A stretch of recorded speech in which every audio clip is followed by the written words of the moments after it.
Assalamualaikum warahmatullahi wabarakatuh.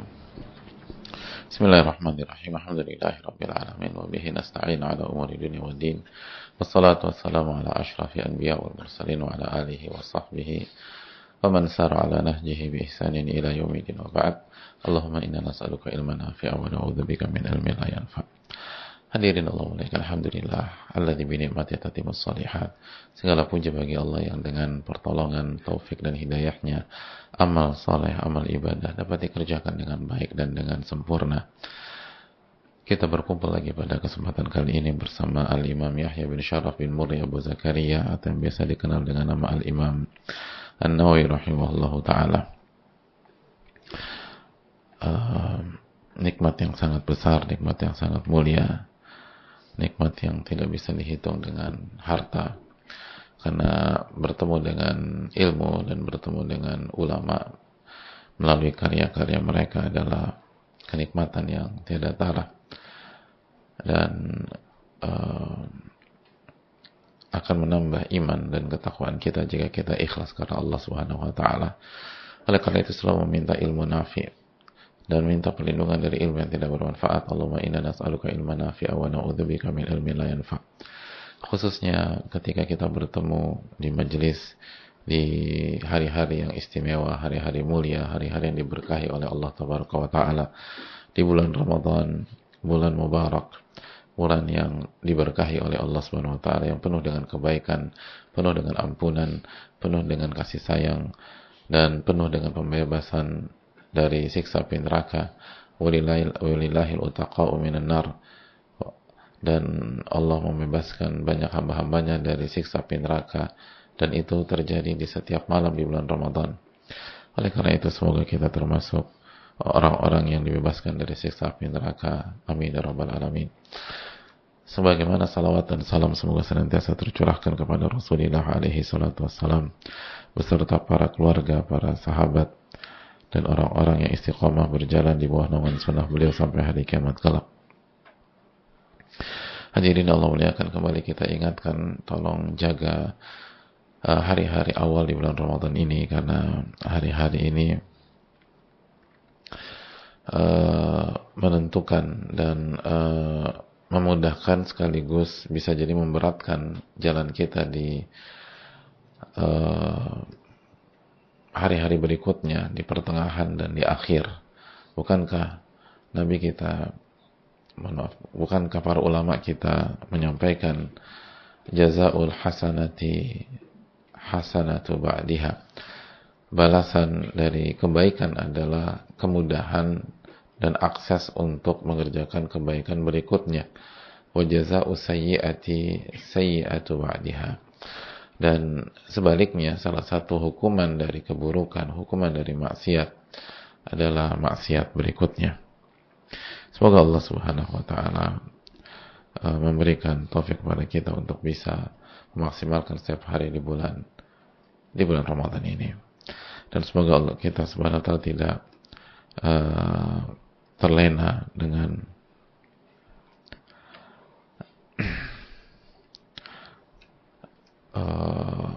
status hari-hari masih hari-hari awal, karena ini bisa membuat kita terlena. Hadirin Allah muliakan, jamaah yang Allah muliakan, pada kesempatan kali ini kita akan buka sesi tanya jawab yang semoga Allah memberikan pelajaran dan hikmah serta ilmu nafi melalui ini. Dan kita tahu bahwa sesi tanya jawab adalah sesi yang diterapkan oleh Rasulullah SAW dalam proses belajar, sebagaimana hadis Jibril alaihi salam yang datang kepada Nabi SAW dan beliau bertanya tentang tiga hal atau 4 hal lebih tepatnya, tentang Islam, tentang iman, tentang ihsan, dan tentang tanda hari kiamat. Tanda hari kiamat. Allah Ta'ala alam bisawab. Tetap kita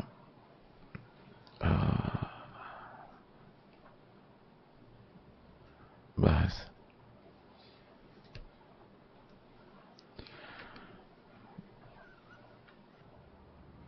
pertanyaan. Assalamualaikum warahmatullahi wabarakatuh. Semoga Imam Nawawi, Ustadz, keluarga, tim, dan seluruh umat muslim selalu mendapatkan rahmat Allah Subhanahu wa taala. Amin ya rabbal alamin wa iyyakum. Mohon maaf Ustadz, izin bertanya di luar tema mengenai persiapan Ramadan untuk ibu hamil. Ada beberapa pertanyaan Ustadz. Apakah muntah saat hamil membatalkan puasa? Kadang muntahnya tersebut disengaja keluar karena perut masih terasa mual. Kemudian untuk menggantinya apakah cukup dengan qada saja? Adakah batasan waktu untuk mengganti qada tersebut? Terima kasih Ustaz, jazakallahu khairan. Hadirin Allah muliakan, masalah muntah dijelaskan oleh para ulama kita. Apabila muntahnya sengaja dimuntahkan, maka empat ulama dari 4 imam madhab Hanafiyah, Malikiyah, Syafi'iyah, dan Hanabilah menjelaskan bahwa puasanya batal dan ia harus mengqadha dan tidak ada kafarat. Jadi yang dilakukan adalah mengqadha. Namun apabila muntahnya tidak sengaja, kata para man ghalabahul qai', apabila muntahnya nggak disengaja, maka tidak membatalkan dan tidak ada hal yang harus dilakukan. Artinya nggak ada qada, nggak ada kafarat dan seterusnya. Dan lagi-lagi ini adalah kesepakatan ulama dari 4 madhab, dari Hanafiyah, Malikiyah, Syafi'iyah, dan Hanabilah. Bahkan sebagian ulama menukilkan ijma' seperti Ibnu Hazm. Dan dalil mereka adalah athar dari Ibnu Umar yang diriwayatkan Imam Malik dalam Muwatta dan Abdul Razak dan Ibnu Abi Syaibah. Dinyatakan man istaqa'a wa huwa sha'im fa 'alaihi al-qada'. Barang siapa yang sengaja memuntahkan sesuatu dari dirinya, maka dia harus mengqadha. Wa man dzara'ahu al-qay' fa laysa 'alaihi al-qada'. Apabila orang yang muntahnya natural, nggak dipaksa atau nggak disengaja, maka dia tidak ada qada sama sekali. Dia nggak ada qada sama sekali. Allah ta'ala alam bisawab. Itu keterangan para ulama kita.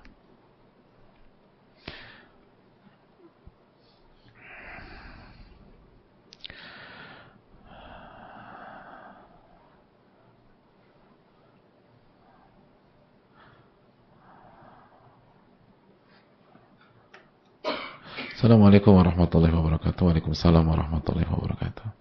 Semoga Allah merahmati Imam Nawawi dengan rahmat yang luas beserta keluarga dan murid beliau. Amin ya rabbal alamin. Semoga juga Allah merahmati Ustadz, keluarga, tim, dan seluruh kaum muslimin. Amin ya rabbal alamin. Ustadz, bagaimana kalau orang tua telah zalim ke anaknya sewaktu kecil? Bukankah akhirnya doa sayangilah sebagaimana saat kecil terjadi kontradiksi? Artinya kita mendoakan agar orang tua dizolimi sebagaimana kita waktu kecil. Semoga Ustadz berkenan menjawab. Waalaikumsalam warahmatullahi wabarakatuh. Waalaikumsalam warahmatullahi wabarakatuh. Hadirin Allah muliakan, kita telah menjelaskan bahwa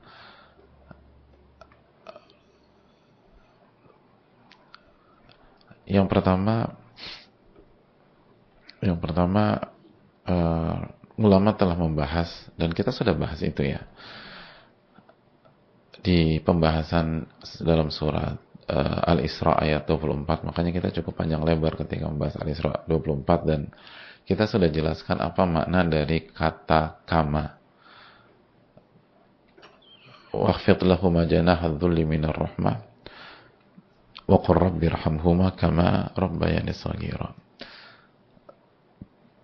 Dan rendahkan sayapmu, kepakan sayapmu di hadapan mereka berdua, karena menyayangi mereka dan karena ikhlas kepada Allah. Dan doakan rabbirhamhuma, wahai Rabbku, sayangilah mereka berdua, kama, mereka menyayangiku semenjak pada saat aku kecil. Dan kita sampaikan bahwa ada lebih dari satu makna dari kama. Dan ini pentingnya bahasa Arab. Ini pentingnya bahasa Arab. Yang pertama, ini pentingnya membahas sebuah ayat dengan keterangan para ulama, bukan dengan pemahaman pribadi atau hanya mengandalkan terjemahan. Dan kita tahu bahwa kaf di sini li ta'lil, makna kama yang bermakna ta'lil, alasan dan penyebab, itu satu dari tiga makna, bukan satu-satunya makna. Jadi makna sayangilah mereka berdua disebabkan mereka mendidikku di waktu kecil, itu satu dari tiga makna. Itu satu dari tiga makna. Yang intinya bahwa selama orang tua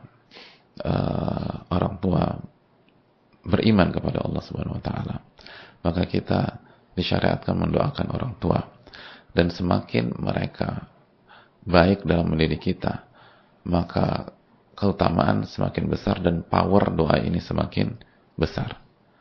Bahkan orang tua yang tidak beriman saja, ulama menjelaskan diantaranya Imam Nawawi sendiri, bahwa kita disyariatkan mendoakan hidayah buat mereka.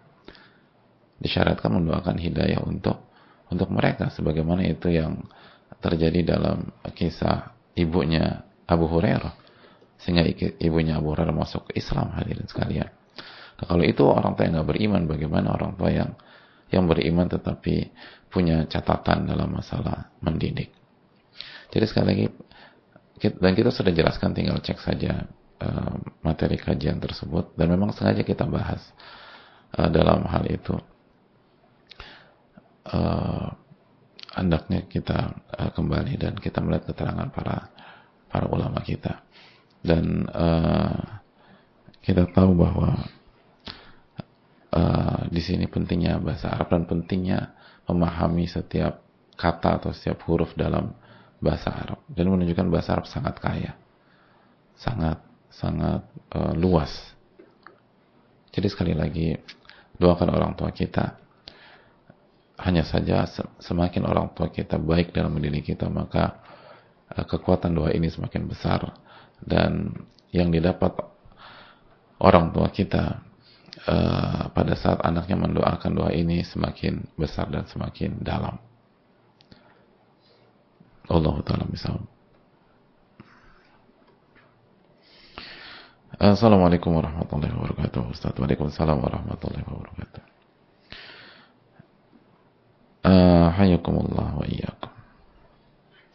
Semoga Allah senantiasa merahmati Imam Nawawi, semoga Allah senantiasa memberkahi Ustaz, keluarga, seluruh tim kaum muslimin muslimat yang menyimak majelis taklim ini. Amin ya rabbal alamin wa iyyakum. Amin ya rabbal alamin. Semoga Allah merahmati para ulama kita. Ustaz, sepupu saya masih usia remaja sering cerita kepada saya dia benci ayah dan ibunya. Ayahnya terkenal dengan sosok yang temperamental, tapi ditambah lagi perilaku sepupu saya ini sering melanggar aturan dengan dalih inner child-nya tidak baik. Jadi sah-sah saja kalau dia nakal sekarang, karena orang tuanya dulu sering marah ke dia dan main tangan. Itu pemikirannya. Jadi setahu saya dia terus membawa benci itu dalam hatinya, merasa orang tuanya zalim ke dia, dan juga sudah terbentuk karakter sepupu saya ini orang yang temperamental juga, sering bicara kasar dan tidak ingin berubah, bahkan ketika diingatkan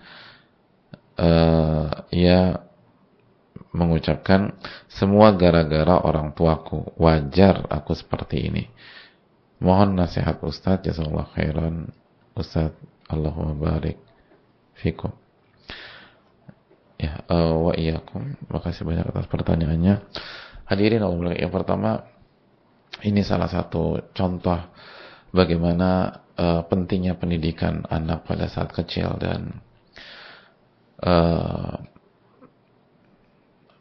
pendidikan dan sikap orang tua di waktu mereka kecil sangat membekas di dalam hati mereka, sangat membekas, dan kalau salah itu menimbulkan luka yang tidak mudah untuk dikeringkan dan disembuhkan.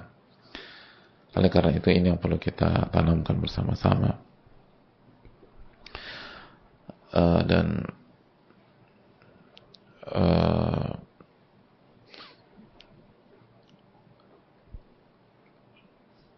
hendaknya kita yang ingin menjadi orang tua atau sudah menjadi orang tua benar-benar memperhatikan masalah ini. Hati-hati dalam mendidik, hati-hati dalam mendidik, karena itu sangat membekas. Yang kedua, itu dijadikan senjata untuk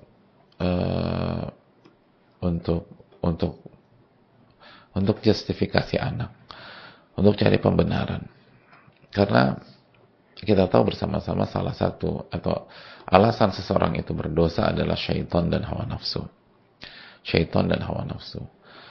Dan mencari pembenaran adalah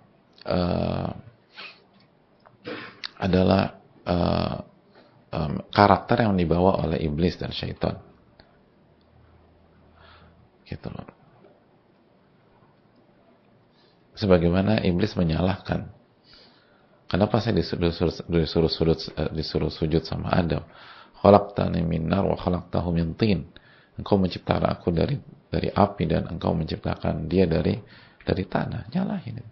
Kenapa sih gitu? Jadi bukannya evaluasi, bukan introspeksi. Ya siapa yang salah, enggak. Gitu. Ana khairun minhu, kata syaitan, kata iblis. Saya lebih baik kepada dia. Jadi yang disalahkan perintahnya.